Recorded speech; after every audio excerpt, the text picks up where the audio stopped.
Bismillah, wassalatu wassalamu ala rasulina Muhammad wa ala alihi wa ashabihi ajma'in summa amma ba'd. Жаратқан Аллах Таала чексиз мактоолор, пайгамбарыбызга салам жана салаваттар айтабыз. Урматтуу мусулман бир туугандар, урматтуу Москва жергесиндеги эмгектенип жүргөн биздин жердештер, мекендештер.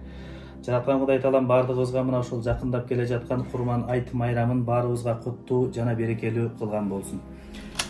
Урматтуу мусулман бир туугандар, бул биздин жашообуздагы болгон эң ыйык жана улуу күндөрдүн бири бул Курман айт майрамы болуп эсептелинет. Бул майрам жөн гана өтүп кеткен мусулман бир туугандарыбыздын аркасынан Кур'ан окутуп же дуа кылып гана тим болбостон, мусулман адам бири-бирин сүйүндүрө турган, бири-бирин кубандыра турган, бири-бирине белек бере турган, бири-бирин зыярат кыла турган, ортодогу ынтымакты жана биримдикти бекемдей турган улуу күндөрдөн болуп эсептелинет. Жараткан Аллах Таалам Кур'ани Каримде Аллах Таалага биринчи ибадат кылып намаз окугула жана ошондой эле курмандыгыңарды сойгула деп Аллах Таалам Кур'ани Каримде өзү буйрук кылып айткан. Мына ошондой жакшылык иштерди жамаат менен, өзүбүзгө окшогон мусулман бир туугандарыбыз менен бир жерде бир жамаат болуп чогулуп, мына ошондой жакшы күндөрдө бирге болсок, ынтымагыбыз, биримдигибиз мындан дагы бекем болот, мындан дагы жогорку деңгээлде болуп турат. Пайгамбар алейхиссалам өзүнүн сөзүндө Айша энебиз риваят кылган хадисте ва ан Аишата аннан наби саллаллаху алейхи ва саллам ва кал, Айша энебиз риваят кылган хадисте пайгамбар алейхиссалам ушинтип айтат: "Ма амила ибну Адам яуман нахри амалан ахабба ила Аллахи азза ва жал мин хирaqatid дам." Бул Курбан айт күнү. Кайсыл күн Курбан айт экендиги белгилүү боло турган болсо, ошол Курбан айт күнү жасала турган эң жакшы амал, Аллах Таалага эң жакын болгон амал бул адам баласынын курбандык союусу болуп эсептелинет. Мына ошол курбандыктын денесинен чыккан, курбандык сойгон койдон, уйдан же төөдөн агып аткан ар бир кан Аллах Таалага эң сүйкүмдүү жана жагымдуу амалдардан болуп эсептелинет.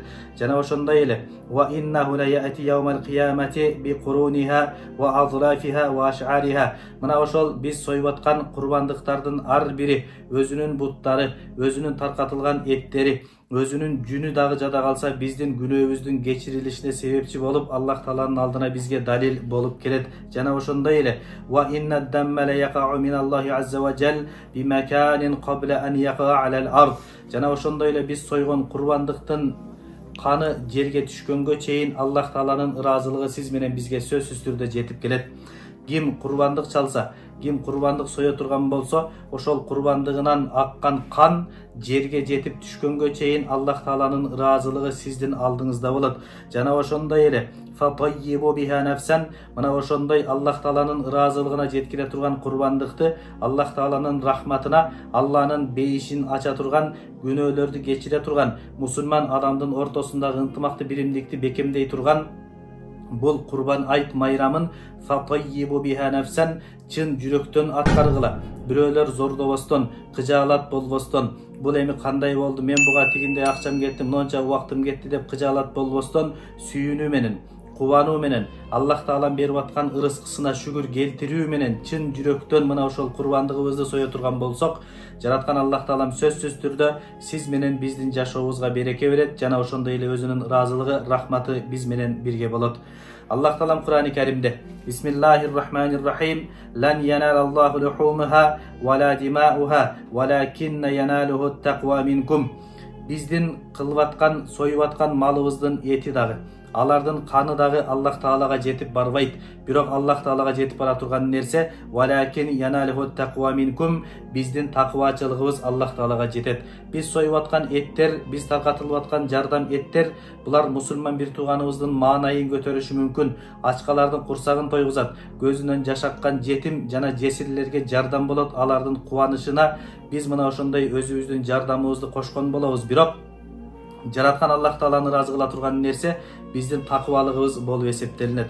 Ошондуктан дагы урматтуу жамаат, мына ушул Курбан айт күнү союлуп аткан ар бир малды, берилип аткан ар бир садаканы, ар бир ихсанды Аллах Тааланын ыраазылыгы үчүн гана кыла турган болсок, такыбалыктын негизинде адал жолдон тапкан акча менен, өзүбүздүн ак эмгегибиз менен тапкан ырыскыбыздан чыгарып, Аллах Тааланын ыраазылыгы үчүн гана ибадат катарында биз курбандык чала турган болсок, жараткан Аллах Таалам сөзсүз түрдө сиз менен биздин кылган курбандыктарыбызды Аллах Таалам өзү сөзсүз түрдө кабыл кылат.